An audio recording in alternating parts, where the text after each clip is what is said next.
আজি মই তোমাক বিয়া পাতিমেই মই সেইটো লৈ আহিছোঁ এইবোৰ তই কি কৰিব লৈছ পাগল হ'ল নেকি বে নাই ভাই মোক নৰখাবি মই ইয়াক বিয়া পাতিমেই ঘৰত পেণ্ডেল এটা দিবলৈ ভাল জেগা দেখোন নাই ঐ তই আমাৰ লগত বৈ তোক আমি জেগা দেখাই আছো বৈ ওলা হয় নেকি তুমি ইয়াত ৰ'বা দেই মই চাইছোঁ তাহাৰ লগত ঠিক আছে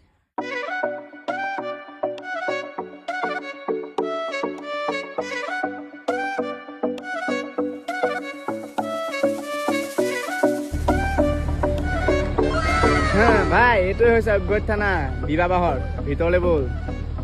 আৰু চা ইয়াত তই তোৰ বিয়াখন পাতিব পাৰিবি আৰু ইয়াত অকল তই বিয়া নহয় ইয়াত তই বাৰ্থডে ৱেডিং anniversary baby shower Annaprashan ring ceremony live concert showroom opening সকলোখিনি কৰিব পাৰিবি আৰু এই বিয়া ভৱনত তই বিভিন্ন ধৰণৰ ছাৰ্ভিচো লাভ কৰিব পাৰিবি যেনেকৈ catering decoration tent light live